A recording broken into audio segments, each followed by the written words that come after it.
ढोरी में रंगवा मिलावत रही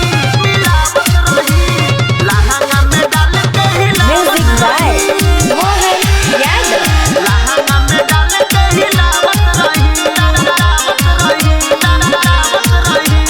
चढ़ते फागुन माल ससुरा से आइल बड़ा भागे वही ससुतार बा भेटाइल। चढ़ते फागुन माल ससुरा से आइल बड़ा भागे वही ससुतार बा भेटाइल। मन करे पीछे करिया घुसावत रही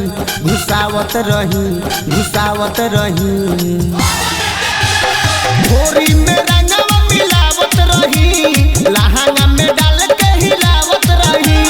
ढोरी में रंगवा मिलावत रही लहंगा में डाल के हिलावत रही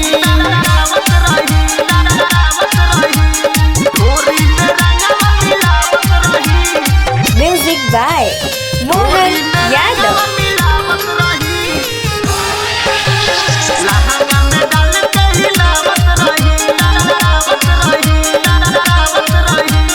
करेला मन धरी पाजा में कस के दुनु जो बनवा में डाली चिपक के बसल बिया गदराइल जवानी देखी के मुहवा में आ जाला पानी रे यार सुन रे करेला मन धरी पाजा में कस के दुनु जो बनवा में डाली चिपक के बसल बिया गदराइल जवानी देखी के मुहवा में आ जाला पानी। ताऊ नहीं बुझे तार सावतिया मन करे अंगुरिया घुसावत रही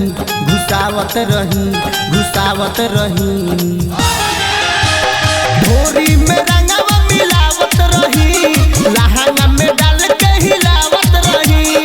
ढोरी में रंगवा मिलावत रही लहंगा में डाल के हिलावत रही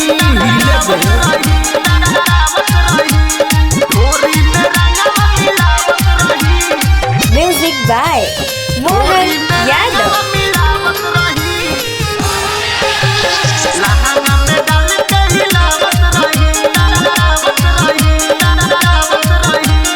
आगे डाली चाहे डाली रे पाछा दुनु समान एक बाटे रे अच्छा।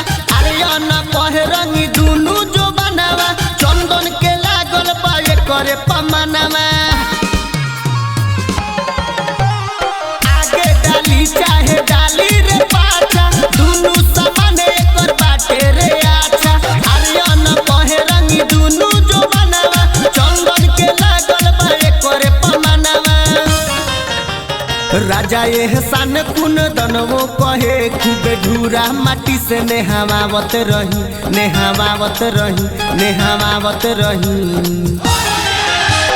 ढोरी में रंगवा मिलावत रही लहंगा में डाल के हिलावत रही। ढोरी में रंगवा मिलावत रही लहंगा में डाल के हिलावत रही। Mix by Chandan Pandey.